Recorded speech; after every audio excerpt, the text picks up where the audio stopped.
Assalamualaikum warahmatullahi wabarakatuh.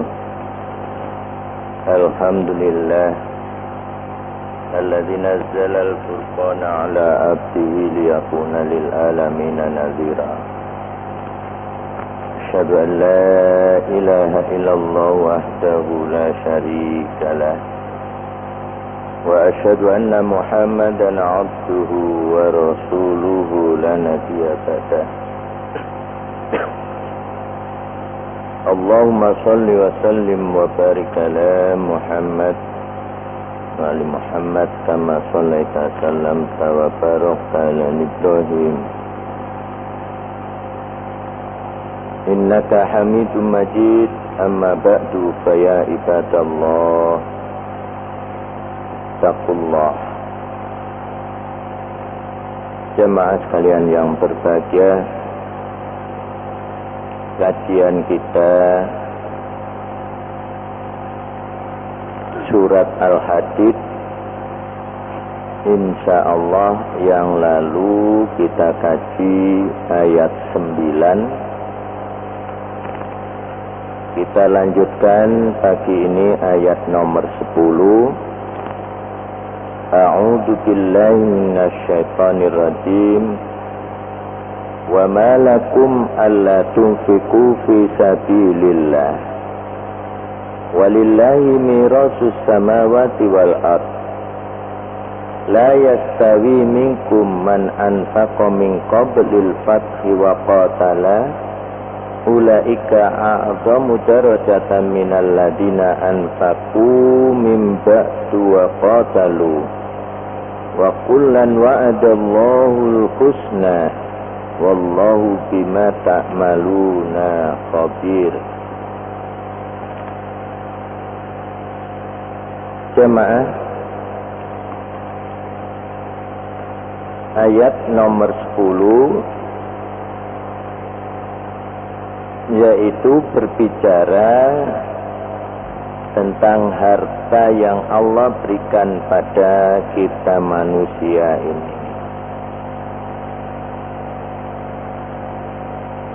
Sebab semuanya kita ini aslinya tidak mempunyai apa-apa, kemudian Allah yang memberikan segala-galanya pada kita. Dan hakikatnya yang diseru adalah seluruh manusia, namun tidak manusia mau menjalaninya seluruhnya. Hanya sebagian manusia yang mentaati, hanya manusia sebagian saja yang mau mengikuti Nabi yang diperintah Allah. Dan perintah Allah yang disebut dalam agama Islam itu bukan hanya urusan rukun Islam yang 5 saja. Pada ayat ini Allah mengingatkan khususnya kita yang sudah beragama Islam. Wa malakum, mengapa kamu semuanya alla tunfiqu fi sabilillah, tidak menafkahkan hartamu itu di jalan Allah. Jemaah, kalau kita berbicara infak yang umum kita kenal demikian, kemudian ada pembicaraan sedekah, maka semuanya kembali pada yang prinsip dan yang wajib menurut Allah, yaitu yang disebut dengan urusan harta itu tertulis dalam rukun Islam yang nomor yang 5 itu. Salah satu diantaranya ada yang berkaitan dengan harta yang disebut zakat. Zakat ini ketetapan Allah yang wajib bagi setiap muslim yang dilebihkan Allah rezekinya. Maka seperti itu disebut rukun Islam, dan semuanya yang sudah Allah berikan rezeki yang banyak, dalam bahasa agamanya sudah mampu dan sudah wajib zakat, maka harus mengeluarkan zakat setiap tahunnya. Maka kalau zakat ini tidak dibayarkan setiap tahunnya, orang yang sudah mengaku Islam biarpun sholat, puasa, haji, tapi kalau zakat tidak pernah bayar sama sekali, maka semuanya itu akan terhapus. Inilah yang saya seringkali ditanya, Ustaz, masa Allah sekejam itu? Loh, ini kadang-kadang pertanyaannya itu sepele, ringan omongannya, masa Allah sekejam itu? Loh, memang Allah Ghafurur Rahim, Allah tidak pernah kejam. Cuman yang kejam kan manusia itu, disuruh bayar zakat nggak mau bayar zakat tapi minta surga. Loh, itu kan orang jahat. Yang sering saya ditanya pasti mengatakan, Ustaz, bagaimana orang itu sholat, puasa, haji, tapi zakat nggak pernah bayar, kok bisa masuk neraka? Logikanya di mana? Rukun Islam ada 5, satu saja ditinggalkan, kok bisa 4-4-nya hapus? Kalau kita berpikir 4-1 menang 4, ini pikiran bal-balan nih. Sepak bola, 4-1 menang 4. Rukun Islam ada 5, siapapun hamba Allah manusia yang sudah beragama Islam dan Allah perintahkan zakat, wajib dilakukan. Kalau tidak, harta yang tidak dizakati itu menjadi haram. Ini loh logikanya. Kalau selama hidup di dunia yang dimakan itu haram, maka orang itu pantasnya di neraka, kata Nabi. An-naru aula bih, neraka lebih pantas. Karena orang yang makan barang haram, doa minta surga tidak dikabulkan Allah. Loh, itu kan nyambut gawe saya sendiri halal, iya, tapi tidak dikeluarkan zakat. Itulah yang termasuk juga pada ayat ini, fisabilillah, dalam pengertiannya infak, harta yang benar-benar mengikuti syariat yang dianggap wajib adalah zakat. Begitu pula yang disebut sodako yang wajib yang harus mengikuti syariat itu juga disebut zakat. Karena seringkali dalam Al-Quran menggunakan dengan kata anfiku.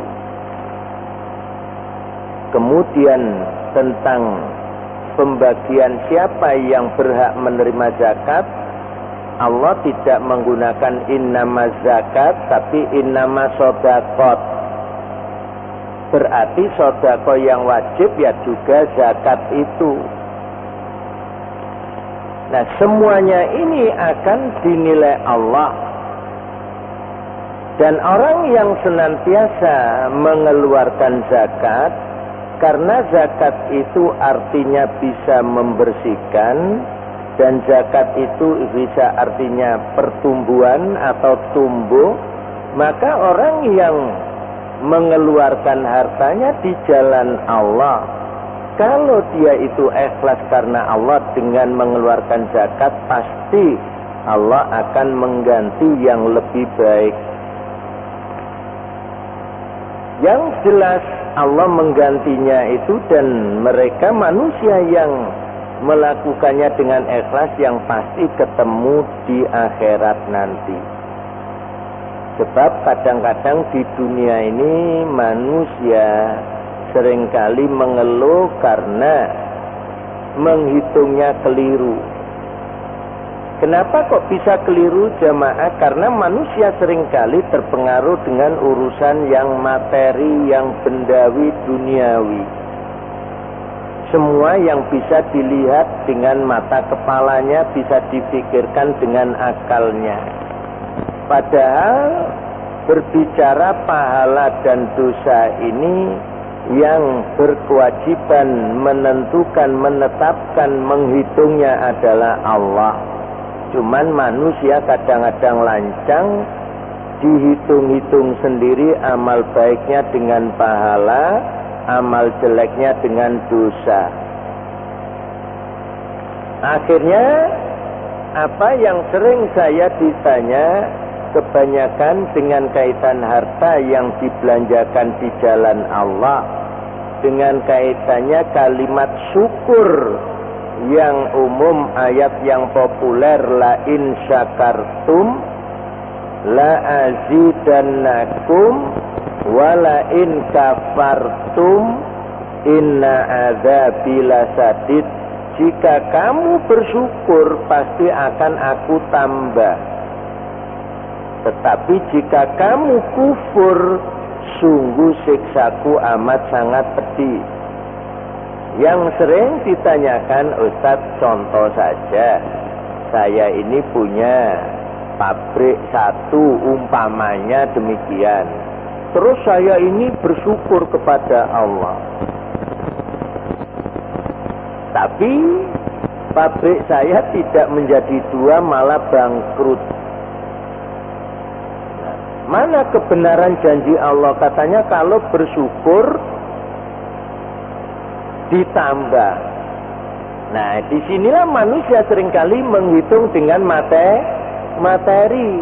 Seolah-olah kalau kamu bersyukur pasti akan aku tambah. Jadi kalau kamu punya pabrik satu bisa punya dua, kemudian berkembang menjadi tiga, dan seterusnya. Padahal menurut Allah tidak demikian. Ya memang Allah akan menambah.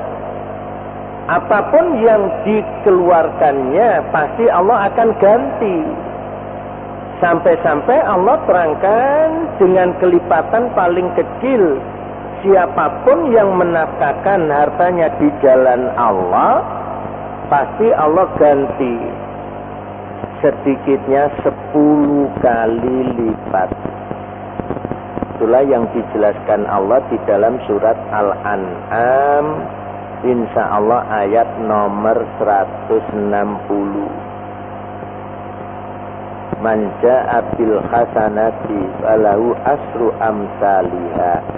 Siapa yang melakukan kebajikan yang baik menurut Allah, falahu asru amsalihha, maka baginya 10 kali lipat. Inilah yang manusia seringkali terkecoh, semuanya itu diukur dengan materi yang ada di dunia ini. Padahal kelipatan yang 10 minimal itu bisa jadi Allah wujudkan dalam kehidupan dunia, bisa jadi tidak. Kalau seandainya Allah mewujudkan di dunia ini, apapun yang kita dapatkan dari Allah itu sesungguhnya masih merupakan ujian juga. Tetapi kalau Allah tangguhkan di akhirat dan orang itu semakin bangkrut usahanya, semakin habis harta bendanya, itu pun juga masih merupakan ujian. Bukan berarti Allah menyia-nyiakan amal usahanya. Karena hidup ini memang diuji Allah. Yang diuji adalah keimanan. Saat manusia sehat, harta banyak, beriman dan beribadah kepada Allah, mungkin saat itu Allah akan menguji lagi. Coba sekarang kalau aku hancurkan hartanya, masih tetap beriman kepadaku atau menyesali dan putus asa kemudian memvonis aku jahat? Hati-hati, inilah yang akan dinilai Allah. Tapi kalau kita dalam kondisi yang susah karena harta habis di jalan Allah, kemudian Allah bangkrutkan usaha kita, tetap kita beriman kepada Allah, tidak menyesali, berarti orang ini yang lulus diuji Allah. Sebab di dunia ini kita harus mengikuti apa yang diperintahkan Allah setelah kita mengaku beriman kepada Allah. Kemudian Allah menjelaskan walillahi mirasus samawati wal ard. Milik Allah lah semua yang ada di langit dan di bumi. Yang dengan kata-kata miros itu ada istilah warisan. Jadi semua yang mewarisi dunia ini, langit bumi ini adalah Allah sesungguhnya yang mempunyai. Manusia tidak punya apa-apa. Dengan demikian manusia yang kaya raya, manusia yang miskin, itulah di awal tadi saya katakan sesungguhnya itu menurut Allah adalah ujian. Wa nabluukum bisyarri wal khairi fitnatan wa ilaina turja'un. Kami menguji kamu dengan kejelekan, termasuk di dalamnya kemiskinan, wal khairi, termasuk di dalamnya kekayaan, fitnatan, benar-benar ujian, ilaina turja'un, kepada kamilah kamu dikembalikan. Jemaah, Allah melanjutkan ayatnya, la yastawi minkum, tidak sama bagi kamu di antara kamu, man anfaqa min qablil fathi, siapa yang menafkahkan hartanya sebelum Fatah di sini Fathu Mekah. Jadi Mekah itu dahulu Nabi dakwah di Mekah 13 tahun dan diancam bahkan akan dibunuh oleh orang kafir. Kemudian Nabi diperintah Allah hijrah. Dan saat itu Mekah 0 muslim. Semuanya hijrah.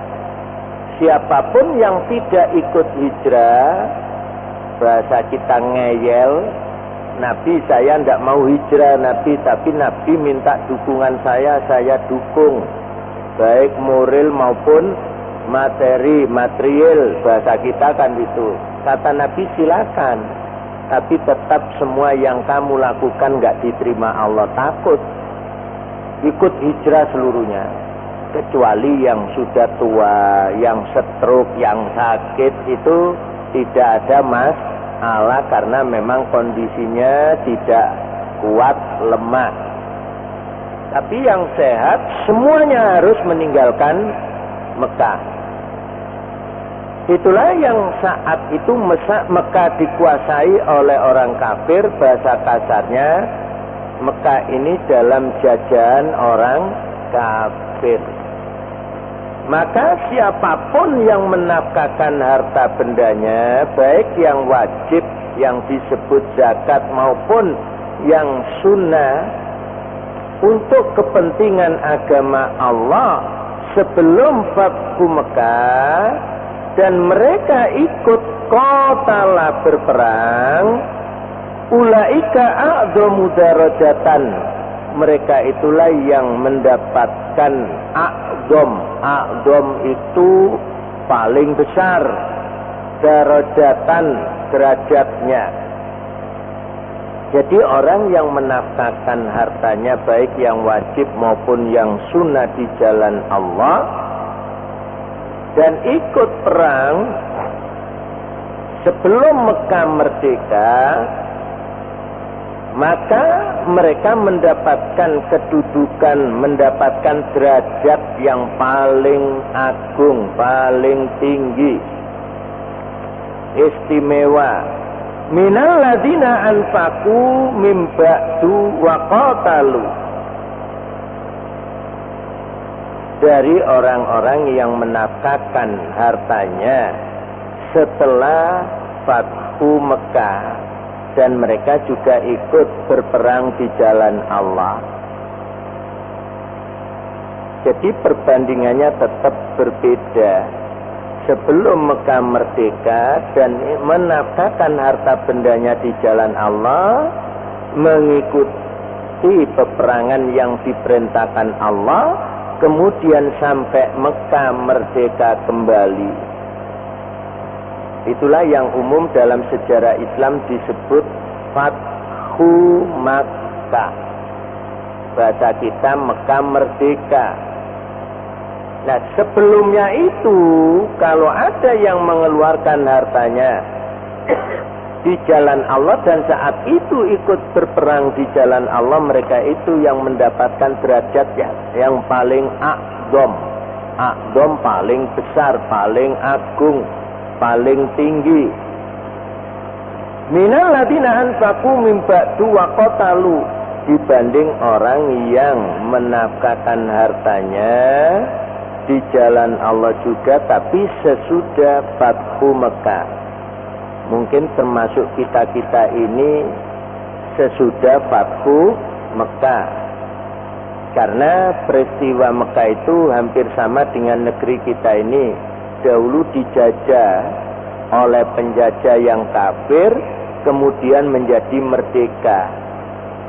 Perjuangan orang-orang sebelum merdeka itu lebih tinggi nilainya dibanding orang yang sudah merdeka. Bahasa kasarnya demikian. Maka Allah menjelaskan seperti ini. Kenapa demikian? Kalau setelah Mekah merdeka dan orang-orang dahulu katakan yang masih ada cacat fisik karena ikut berperang, kemudian hartanya habis di jalan Allah, supaya mereka tidak mengeluh.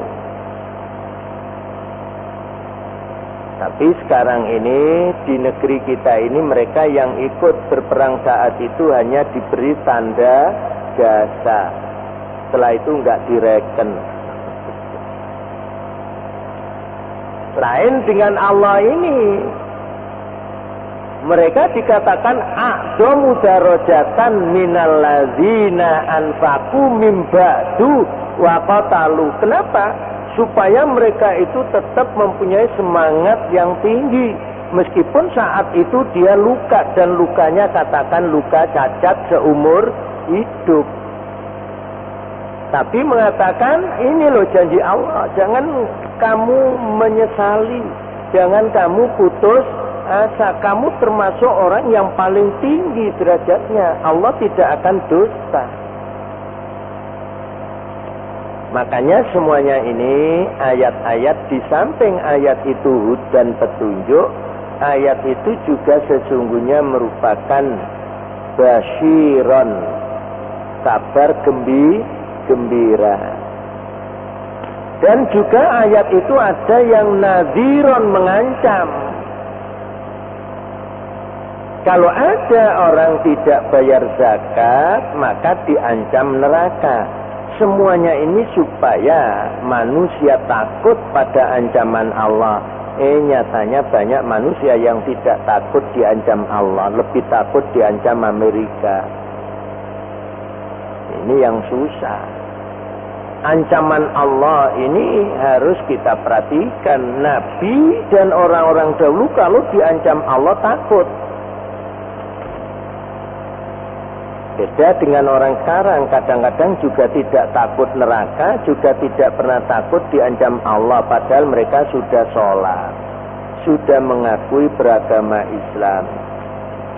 Jamaah, akhirnya Allah lanjutkan wa kullan wa'adallahul husna, wa kullan wa'adallahul husna, masing-masing baik orang yang menafkahkan sebelum Fathu Mekah maupun sesudahnya, masing-masing Allah janjikan kepadanya al-husna, dengan janji yang baik.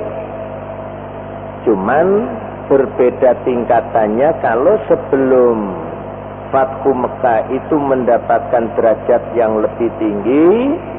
Sesudah Fathu Mekah ya tetap dijanjikan Allah baik, yaitu surga. Karena surga itu ya bertingkat-tingkat. Semuanya harus menerima itu. Ada yang bahasa kita surga itu kelas VIP. Mungkin juga ada kelas 1 dan ada kelas ekonomi. Ya, seandainya kita masuk kelas ekonomi itu sudah untung besar. Bahasa kasarnya di empernya surga pun sudah. Nah inilah kadang-kadang kita tidak pernah berpikir ke sana. Maunya kita ini mengatakan Islam yang kuat. Wah ini nanti dulu. Jangan-jangan terbalik. Kita mengatakan orang Islam yang kuat, tapi kita yang paling hina nanti. Kenapa demikian? Karena kalau ada orang mengatakan Islam yang paling kuat, itu sesungguhnya harus membela agama Allah. Harus memberantas kemungkaran. Nyatanya kemungkaran merajalela, mereka yang melihat kemungkaran malah mendukung yang mungkar. Hati-hati. Kalau beranggapan Islamnya yang kuat, imannya yang kuat. Justru dengan keterangan Allah seperti ini, kita bisa mengukur sejauh mana Islam kita, sejauh mana iman kita.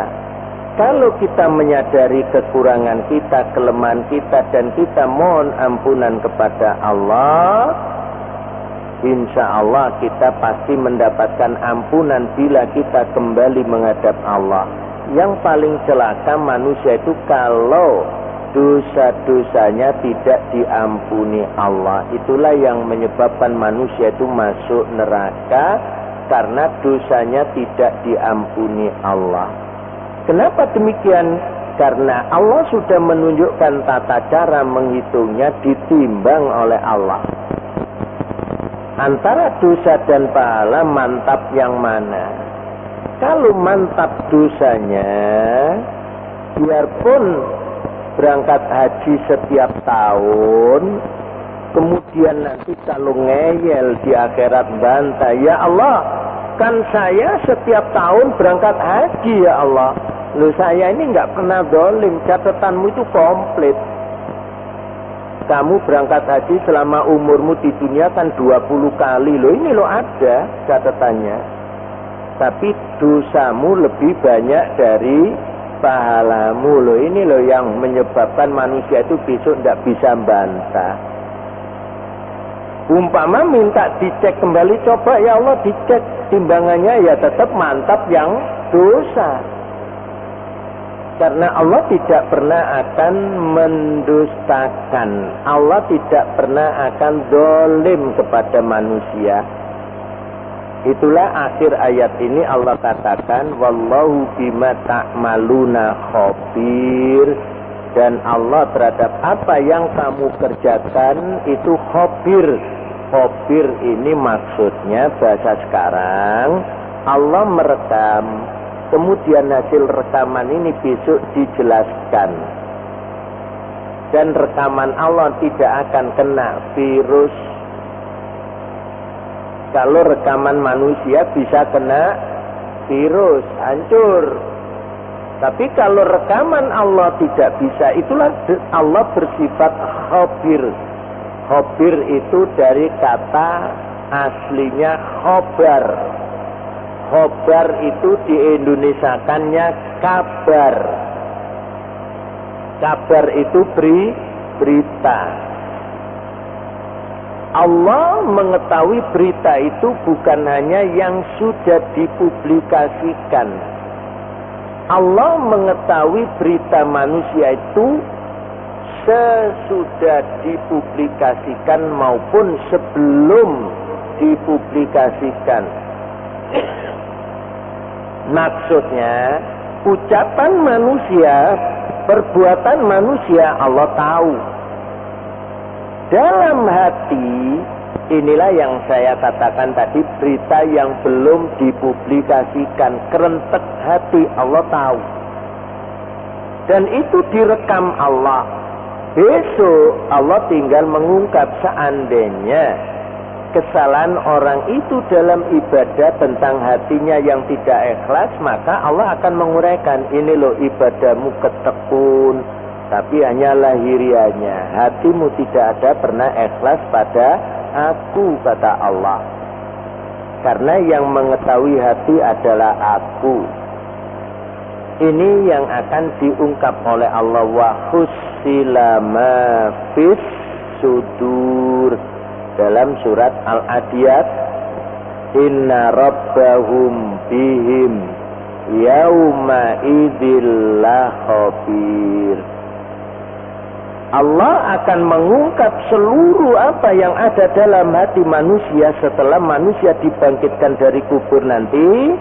Sebab inna rabbahum bihim yauma idzil khabir, sesungguhnya Tuhan manusia yang disebut Allah, kita tidak bisa mengatakan Tuhan itu selain Allah. Karena yang disembah yang wajib itu hanya Allah. Kalau ada manusia menuhankan selain Allah, berarti mereka itu sudah musyrik. Yang wajib dituhankan, yang wajib disembah. Karena kata-kata Tuhan itu adalah, kita sebutkan bahasa Indonesia, sesuatu yang kita sembah itu namanya Tuhan. Tuhan itu bukan terjemahan dari Allah, hati-hati. Allah itu sebuah nama zat yang kita sembah. Ilahun itu diterjemahkan Tuhan boleh, Rabbun diterjemahkan Tuhan boleh. Karena Allah bersifat ilahun, Allah yang disembah. Allah Rabbun, Allah pencipta, Allah pemelihara, Allah yang mengatur, itu Allahu Rabbun. Maka dengan kata-kata ilahun, adanya penyembahan satu-satunya yang wajib, yaitu Allahu wahda. Dan inilah yang manusia seringkali banyak keliru, seolah-olah menyembah Tuhannya masing-masing, dianggap manusia menuhankan siapa saja menurut hak asasinya itu dianggap benar. Tapi tetap dianggap Allah salah, karena yang wajib disembah adalah Allah, dan Allah itu zat, nama zat yang wajib disembah. Kalau jenengan ditanya siapa yang memberi nama Allah, ya Allah sendiri. Pemberian nama Allah itu bukan kita manusia. Karena kesepakatan, oleh karena itu yang kita sembah, kita beri nama Allah. Oh, tidak ada ceritanya. Yang memberi nama Allah adalah Allah sendiri. Di dalam surat Toha ayat nomor 14, Allah mengenalkan dirinya. Innani anallah, sesungguhnya aku adalah Allah. La ilaha illa ana, tidak ada yang disembah kecuali aku. Fa'budni, maka sembahlah aku. Wa aqimis sholata li zikri, dan dirikanlah sholat untuk mengingat aku. Ayat bagian akhir inilah yang diambil kebatinan. Kita hidup ini yang penting eling. Karena ada perintah Allah, sholatlah untuk mengingat aku. Berarti dengan pertanyaan mengapa Allah perintahkan sholat? Supaya kita mengingat Allah. Kalau ada orang merasa sudah ingat Allah, bangun tidur ingat kamu, mau tidur ingat kamu, nggak usah sholat.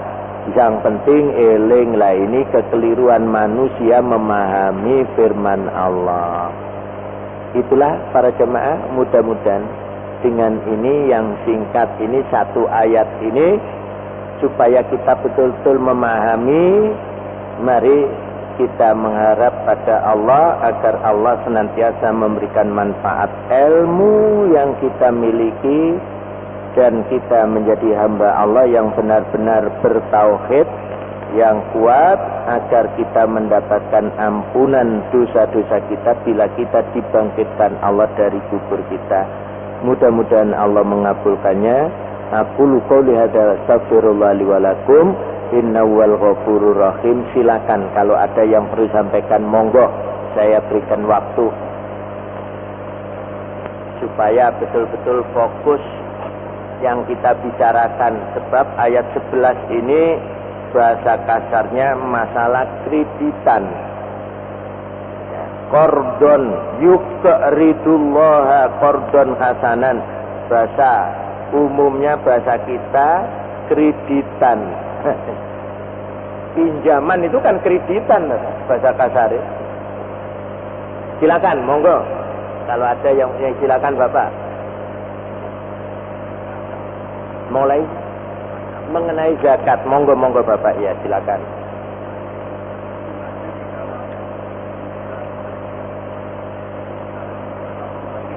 Ya.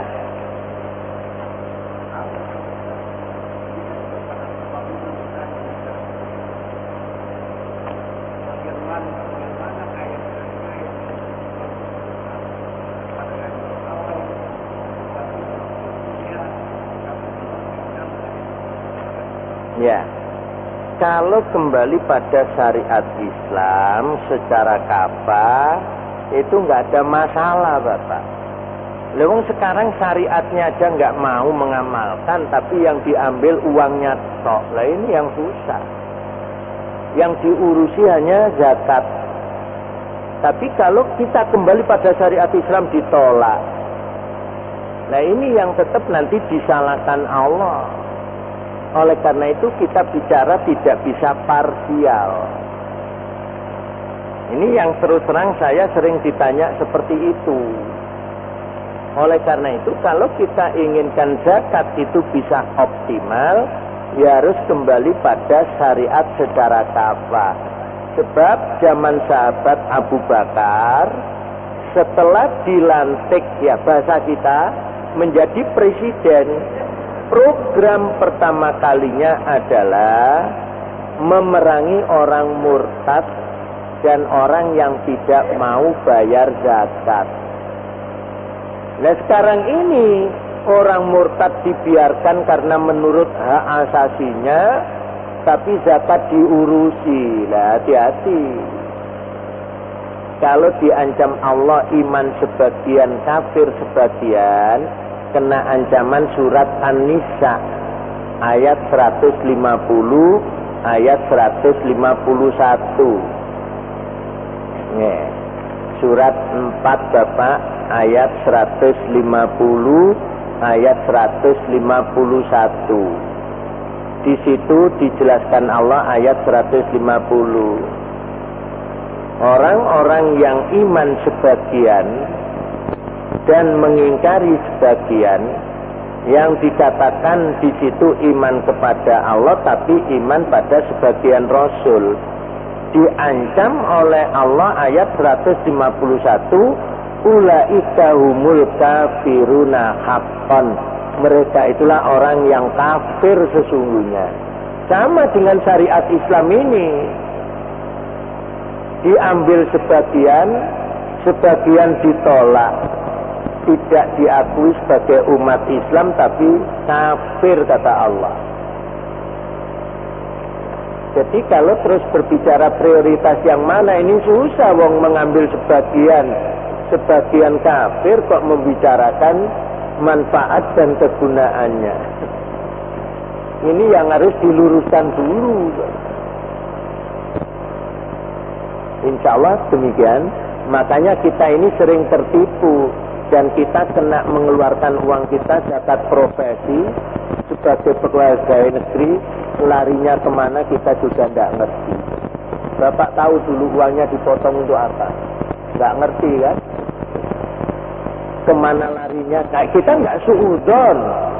Terus kemana semuanya itu?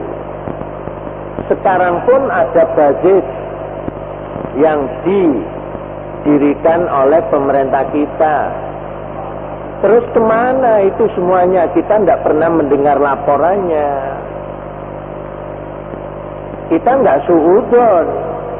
Semuanya kan Islam mengajarkan transparan seperti Bapak katakan tadi. Nah itu untuk apa?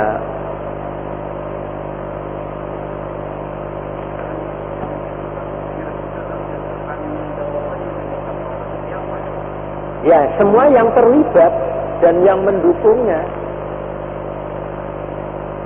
Yang terlibat dan yang mendukungnya. Dan yang memberikan ACC, tanda tangan ini tidak bisa hilang gitu. Mohon maaf, bukan saya kok suudon. Gara-gara tanda tangan juga Menteri Agama kan di penjara. Siapa ini? Said Akil Al-Munawar. Karena ada tanda tangannya. Coba kalau waktu itu tidak ada tanda tangannya, dia ngomong nggak kena. Karena ada. Makanya Allah sudah menurunkan surat tanda tangan. Al-Quran ada surat tanda tangan. Sering saya ngomong gini malah saya banyak orang yang menentang. Ustadz sampai itu ngarang atau gimana? Masa ada surat tanda tangan? Bapak, dulu sudah kita kaji surat nomor 68, surat Al-Qalam. Tolong Pak, surat 68 itu surat nopo Pak? Al-Qalam. Al-Qalam itu apa? Ini kan pulpen. Mosok kita tanda tangan pakai linggis, kita tanda tangan pakai pacul, kan enggak, tanda tangan pakai pena, pulpen. Padahal berapa tahun yang lalu Allah sudah menulis surat Al-Qalam. Nun wal qalami wa ma yasturun.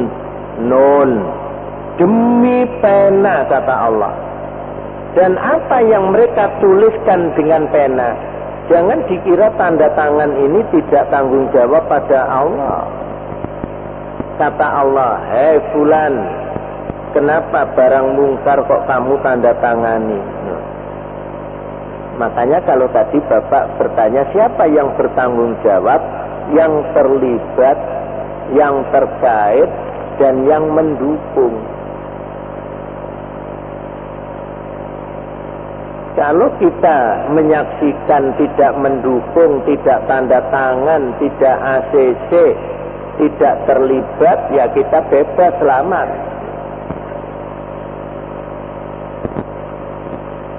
Insya Allah demikian Bapak.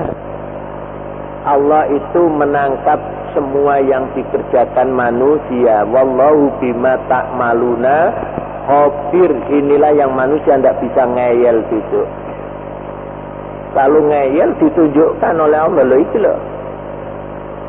Bahkan tidak demikian, langsung berkata surat Yasin ayat nomor 65, Allah berfirman, al-yawma nakhtimu ala afwahihim. Pada hari ini aku tutup mulut-mulut mereka. Wa tukallimuna aydihim, tangan-tangan mereka berbicara. Iya ya Allah, saya dulu tanda tangan ya Allah. Loh, ngomong dewe tangan. Nggak bisa ngelak Pak.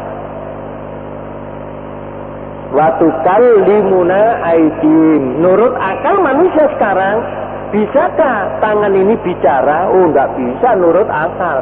Tapi besok di akhirat berbicara. Wa tukallimuna aydihim wa tashhadu arjuluhum bima kanu yaksibun, dan saksinya itu kaki.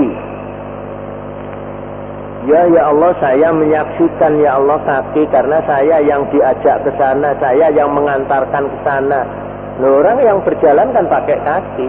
Meskipun naik mobil masuk ke ruangan itu kaki. Kakinya saksi, ngomong sendiri. Cuman herannya banyak orang Islam hafal Yasin tapi tidak pernah dipahami ayat ini.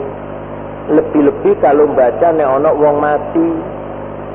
Kalau nggak ada orang mati nggak pernah baca Yasin. Al-yawma hatimu ini ditutup. Ala afwahim, nggak bisa ngomong, nggak bisa bantah. Wa tukallimuna aidim, tangan berbicara. Makanya jangan gampang-gampang tanda tangan. Kalau kemungkaran ditanda tangani, kita nggak bisa mengelak besok. Ya Allah, kan saya pejabat ya Allah, nggak peduli. Fir'aun itu pangkatnya apa? Raja ya Allah. Lah kamu hanya pejabat biasa, kan tinggian rojo. Fir'aun itu loh neraka. Bantah apa lagi? Jemaah, inilah yang harus kita yakini kebenarannya. Satu saja terakhir, kalau ada monggo mas. Zakat monggo.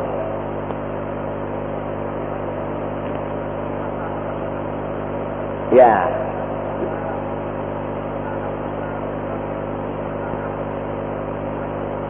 Yang jelas urusan harta yang disimpan itu wajib dizakati juga.